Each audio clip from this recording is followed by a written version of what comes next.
Hello everybody, StarCraft here, bringing you a super long game. First game I've ever got with a Velo, the infamous Turtle Terran. Against some Zerg guy, who knows? Are you HD Mario? Real Velo.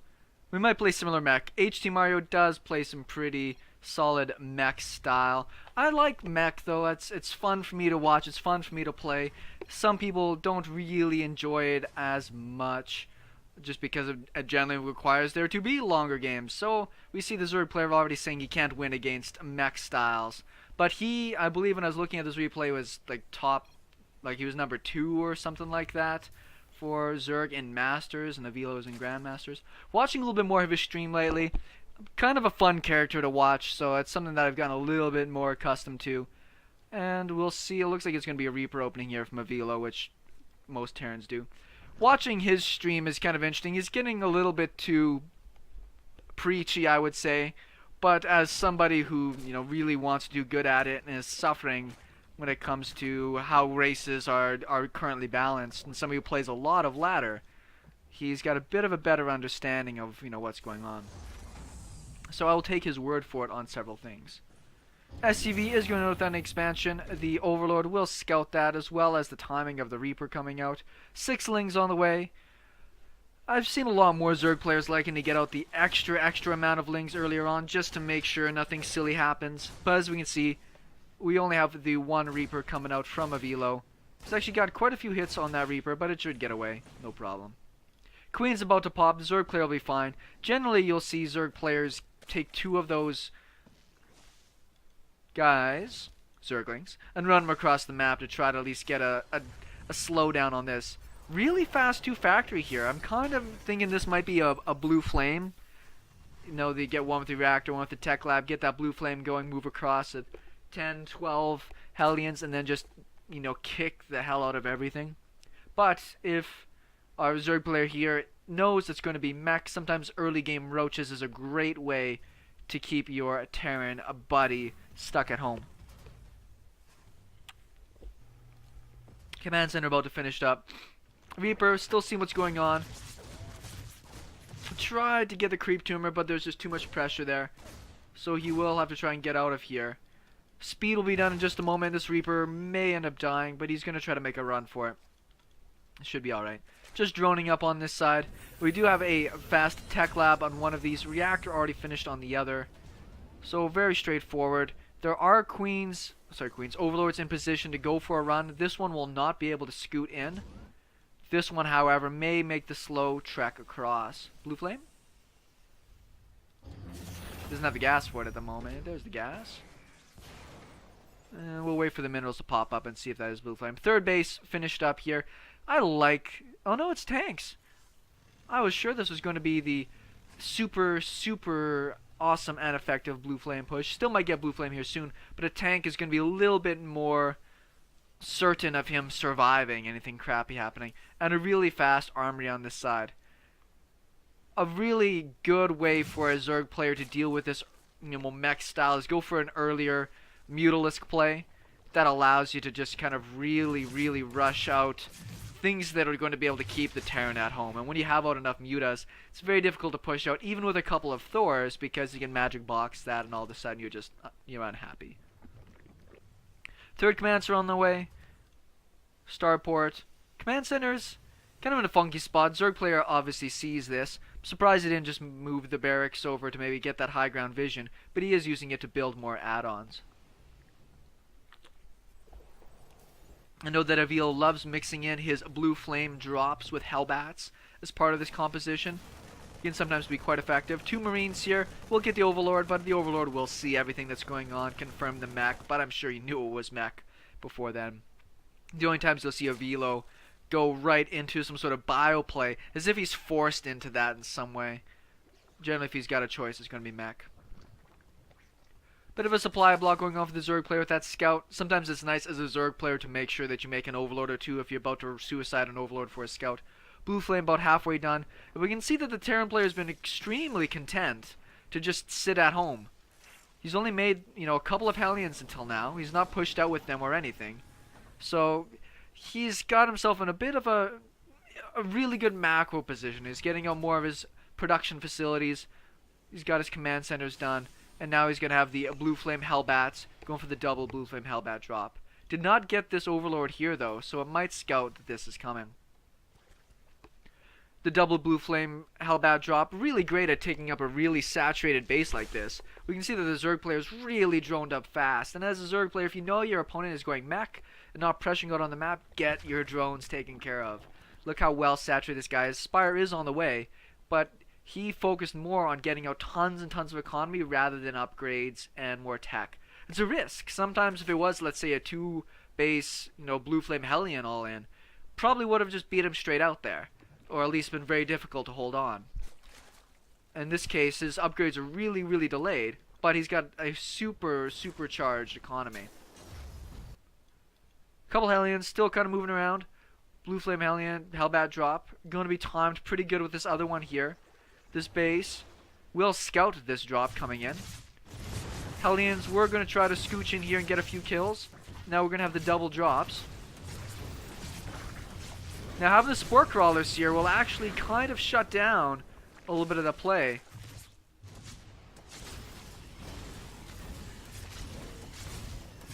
This is focusing down the drones. It's very important. There's a very short range on your Hellbats.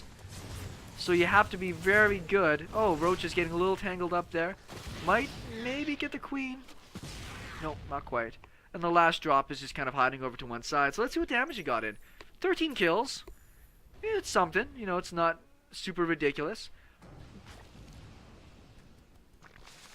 Oh, he would have gotten so lucky if he was paying attention to those Hellbats he just dropped. Too bad. Spore Crawlers are a nice little addition to have in here. Might actually even pick off that medevac. So even this distraction didn't quite work out. One more drop going in here. I think that Velo's trying to save his medevacs in doing this. It probably would have been more effective just to go for the bigger drop. Risk losing the medevac to get more damage in.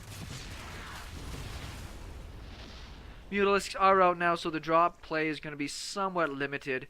But back at home, getting his wall-offs, extra missile turrets, in good positions. We'll probably see him start throwing down more. But this has allowed Velo to actually kind of tie up the economy a bit better here.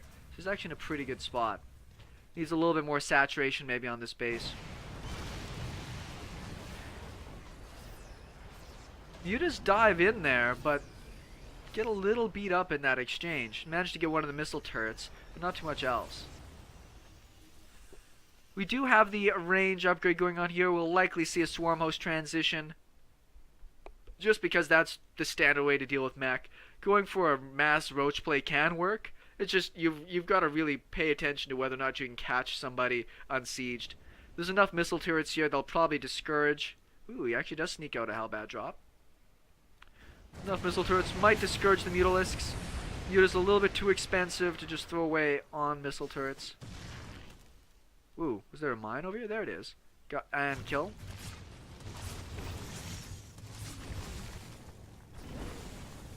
Good hold position on the Hellbats. Hellbat dropping. Oh, yes. 25 kills. Fantastic. Being really well positioned to grab drones with that really short Hellbat range takes a bit of finesse. You gotta be pretty good to get into the heart of things and then control that Hellbat. You can't just drop it and run away. Now that most Zergs are accustomed to throwing down at least a couple stacked defenses, that Spine Crawler will draw away the Hellbat damage.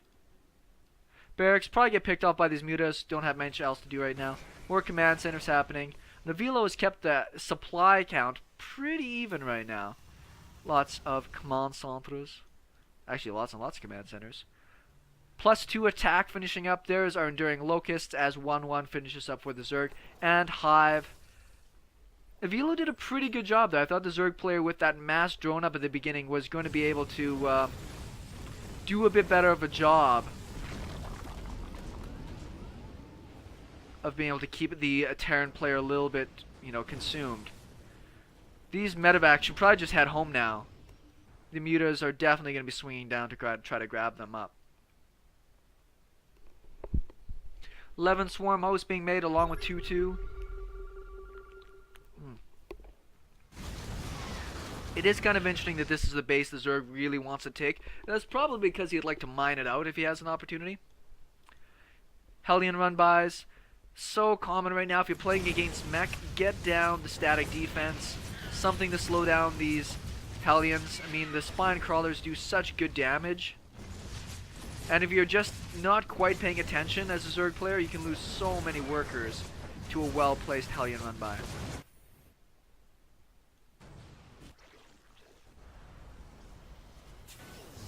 Might be seeing some planetaries heading down here at the major choke points.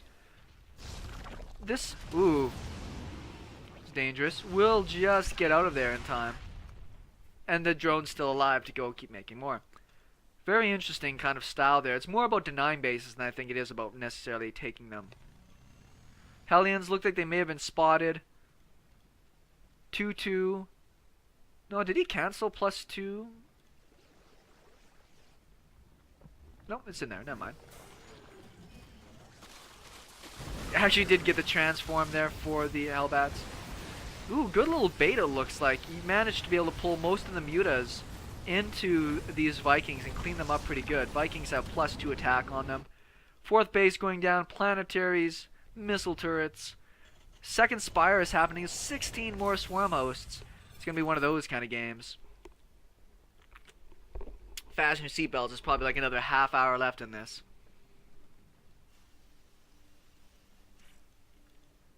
More Hellions heading out for the run-by.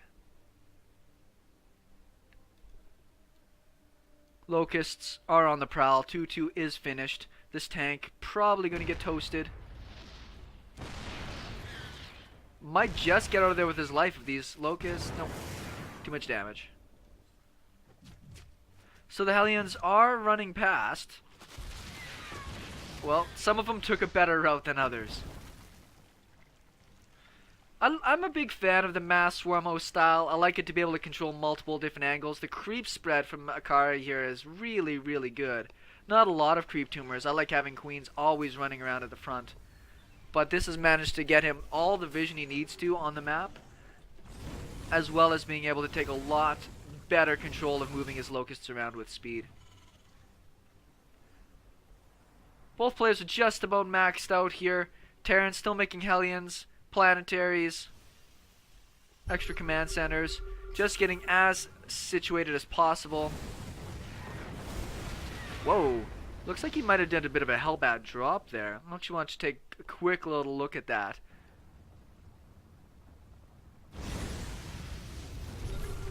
I wonder if it's worth it to convert over or not, or if the Hellions themselves would have did more. Almost got a couple, but this base is in a lot of trouble here. He's going to have to get down. He's got the Ravens on the way. How many starports does he have? He's got 3, at least, so that's not too bad. Lots of damage here coming out from those so quick. Does have most of his Swarm Hosts on one side from the look of it. I think it would be very effective to attack on 2 different sides. Maybe put 10 on one side and the rest on the other. One will really keep the Terran army stuck on one side. It will just save the command center. And I know that a Velo strategy is usually try to get lots of Ravens and then go for big Seeker missile drops on everything.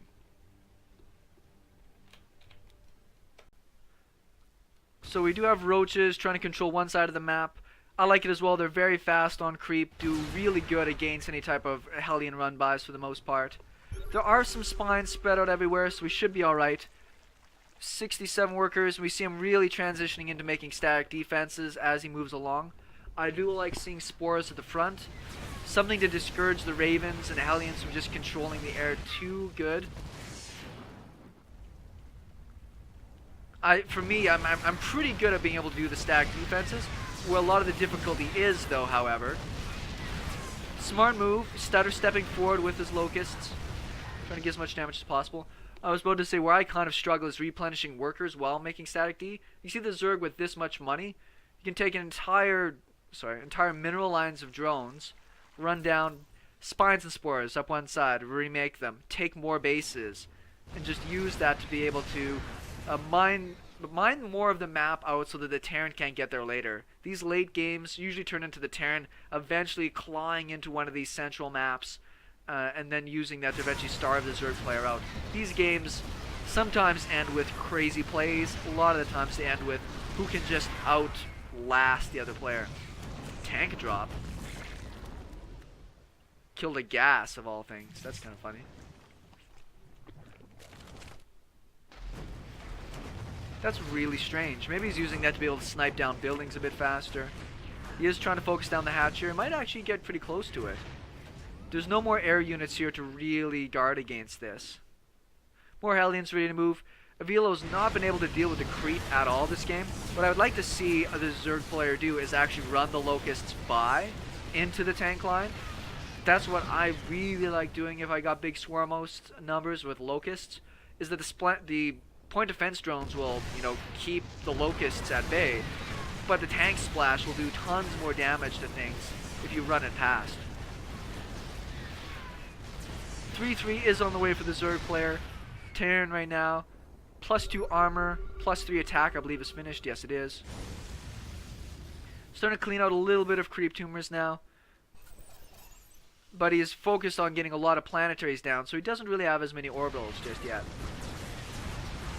So the Zerg player is kind of stagnating right now. I mean, he's got this one area of the map covered. It's nice to spread out your swarm hosts a bit so that secret missiles don't just totally own them.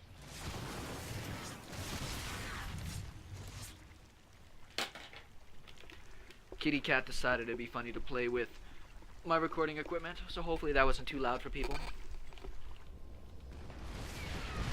So as a Zerg player in this position, you gotta think of something new. I mean, if you're not breaking the Terran's starting to get further ahead. Like, move your Locusts around, get another unit comp, something else, right? Because, I mean, this like, obviously isn't working. He's not breaking this spot.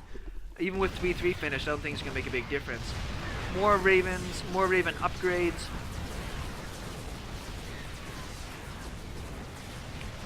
Well, he did blow through all the energy on the Ravens, but I mean, that's just a matter of time.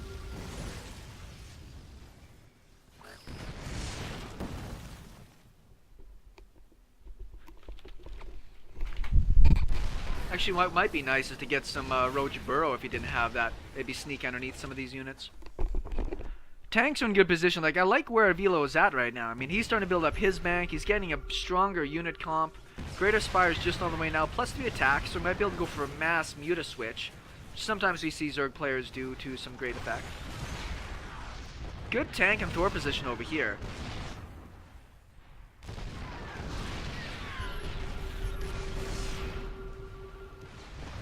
So these Locusts are going to have to knock down these rocks. See, this is the opportunity that Velo is looking for.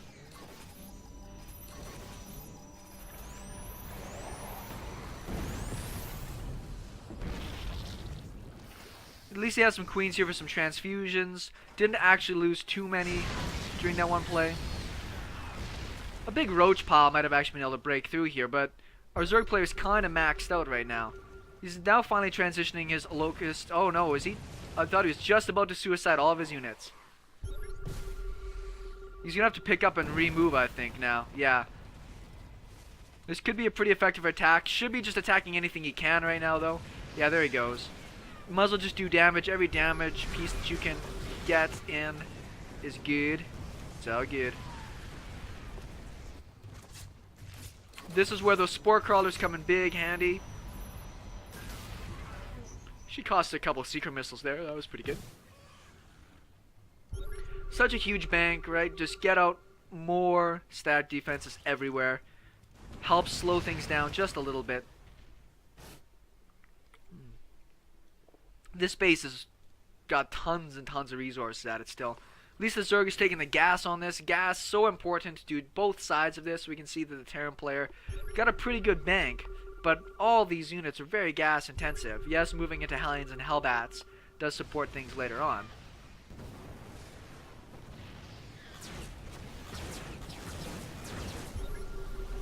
Finally splitting up his Locusts in a couple different paths here, it looks like. Maybe. Maybe not. Terran player is going to flank. The Zerg player will be able to see this pretty soon with the creep. He's going to have to pay pretty good attention to these swarm hosts. Make sure that they're firing in the right direction.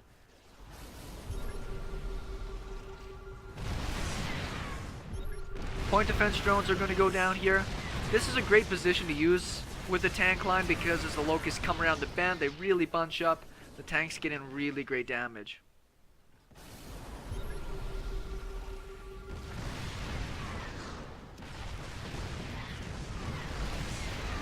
This base will be going down here pretty quick. Not much that we can do about it. 9 Broodlords, but I don't know if that's really going to help.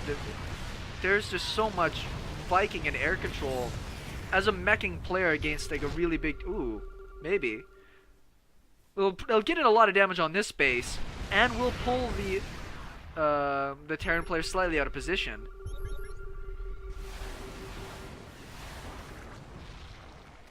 But now it's just a matter of time. We will throw down a bunch of point defense drones just to make sure he can survive. These Broodlords are all essentially dead weight as soon as these Vikings are here.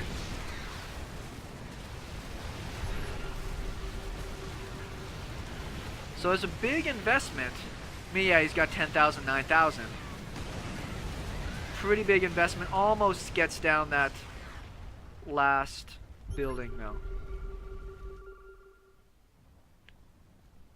He's taking this base. Still would like to see more stacked defenses in place. The Zerg player's down. He lost 50 supply in that. There he goes, Ultralist. We'll say he's got to be remaxing into something. He's got lots and lots of larvae ready to be able to make whatever he wants.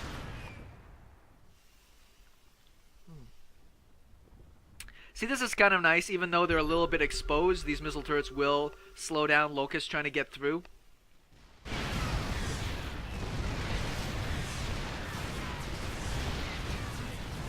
So many point defense drones, you're not going to break this. You're better off running your Locusts past and getting more damage in that way. Just slow leapfrogging forward, making progress as he goes. Getting one secret missile off. Should be some splitting.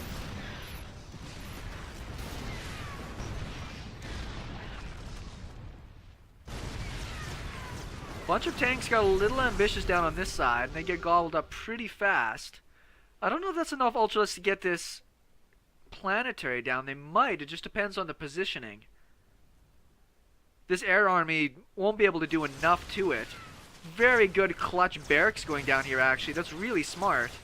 He's going to delay the wraparound here of the Ultras. Vikings are all being landed. It's a bit of a risk. He is not getting behind the planetary, though. He's trying to run his Ultralisks to the other side. Once again, another pretty huge investment from the Zerg, but he's still at 10,000, 10,000. Oh man. That Ultralisk might as well have just died. He's got so little hit points left. Be quicker just to make a new one. So the Zerg player is doing just about everything he can to try to break through here. But really hasn't got too much accomplished. Would have been nice for him to transfer maybe some units here sooner, just so he can mine it out sooner. But it is a little bit vulnerable. Locusts aren't quite shooting in the right direction here. Tank line is going to get into a really good spot from the looks of it. This is where a little bit of stack defense can help slow things down. Does actually get the Thor. 35 meters, that's why. That's the transition we were waiting for. Now, the Ravens don't have a ton of energy left on them here. Seeker missiles are point defense drones are very expensive. So now that all the Raven energy is gone, you might be able to smash through this here.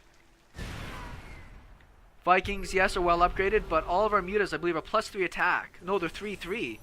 Oh, man. This transition might work out really well here. He's going to try to pick off the Ravens. The Ravens are the really expensive part. There is a Seeker missile that got launched in there. Oh, man, the Seeker missiles are doing so much damage in here. So we did get the Ravens down, just about all of them. Now we'll buy a little bit of time here. He actually gets a lot of tanks as well.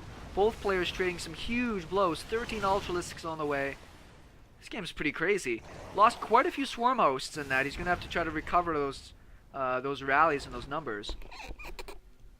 One random Ultralisk chilling here. This base starting to get a little bit more mined down now.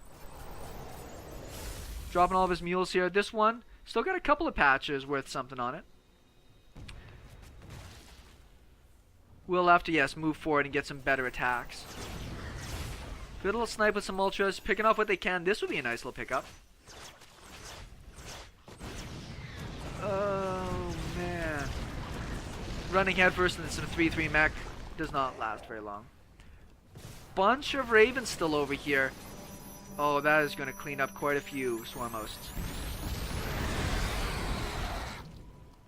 So, we can see that the bank for the Zerg player has been essentially cut in half. One random Thor just chilling. Might actually be able to come down here and kill off a base, though. So it's really down to what the Zerg player is going to do next. He's run through a lot of larvae, it looks like. Tons of ultras. Maybe try to break this base? It's hard to say. This one Thor might actually be able to clean this up. Actually getting quite a bit of damage here in on this planetary. Ultra's getting pretty clumped up in here. The Terran mech is on the way. He's got a clock to kill this thing off. He will get it. Run underneath the Vikings. Oh, almost got the really great pull of all those Seekers. We'll lose a bunch of the Ultralisks here. Now it might get somewhat base tradey. Terran player's got a pretty sick army. His Zerg player has blown through so much of his bank on very expensive units. This base may end up going down, but the Zerg player is going to be mined out in so many spots, including most of his gas. Losing this base was actually really bad for him. There he is making another one. Should save the workers if he's paying attention. Did lose this base over here as well. Lots of extra command centers ready to move over. Oh, another big muta switch. Oh, it did get off. Big hit there. He's going to have to let those heal up. Ooh, Raven switch. Raven Banshee switch. I wasn't even paying attention to that. I don't think there's detection anywhere. Otherwise, these we picked off so easy. Where's your detection, good sir? You have... you actually have anti-air sitting around now.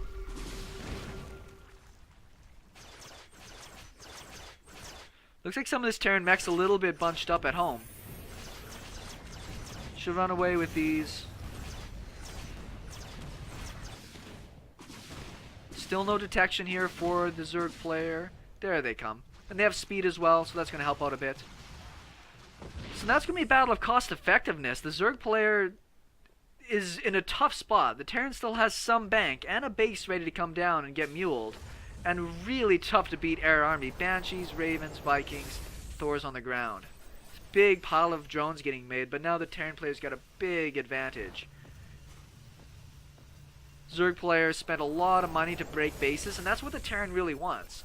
Is for you to come at him and throw away tons of money on things like Ultralisks and Broodlords. Zerg players fall for that trap all the time where they think, oh man, I've just got like infinite money. I've got 10,000, 10,000. That'll never go away. It looks like he will lose these with the scan.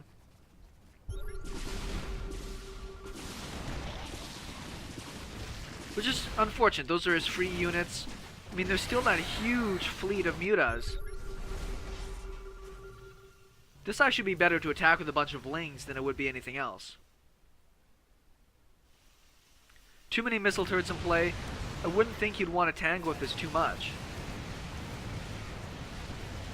God, and there's a Thorn here too. Oh, this is so expensive. Bad move, I think, for the Zerg player, who's about to essentially lose everything else. Well, he managed to get one more big fleet of Ultras. Seeker missiles might be able to do a pretty good job against this. Well, I did cast a lot of duds, but look at all the energy on those Ravens there. Man, I love the Raven late game comp. It works so well. With Banshees overhead, 3+3 weapon and improve Banshees. I'm about to sneeze, so pardon me while I try to cast while not sneeze. The struggles I have. Pretty sure the Zerg player is about to die, or at least die fairly soon. I don't know what he's going to do about this army. He's running out of money. Terran player can go and take another base pretty much with ease now if he wants to. And once again, just some Zerglings might have done a better job down here, taking care of some of this stuff.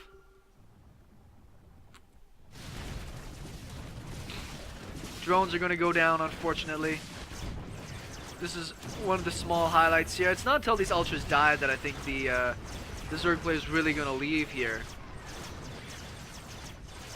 So yeah, it's small victories. Do what you can. Once the air army's back into position, it's going to be pretty tough. And I'm sure that Avila, with his maxed out self, can probably just go marching across the map for the win. More Banshees in production. Gonna maybe try to use the Queens with some transfuses to keep that alive, but the Seeker Missile Mass Thor is just gonna carve through that, no problem.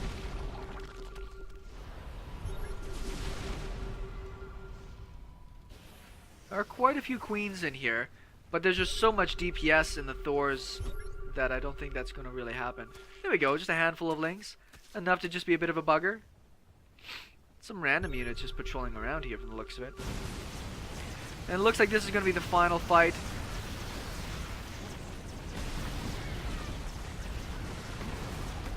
Man, he didn't even need those Thors. He could have beaten that without that. And there's the GG from Akari. Fun game, long game, shows just what you can do as a Terran player with even being looked like it's so far behind when it comes to resources. Just cost effectiveness rules. And I want to just look at the overall spending. Let's look at Lost. It's actually more even than I thought it would be. But still, good game from Avilo. Sego StarCraft. Thanks everybody for watching. We'll talk with you later.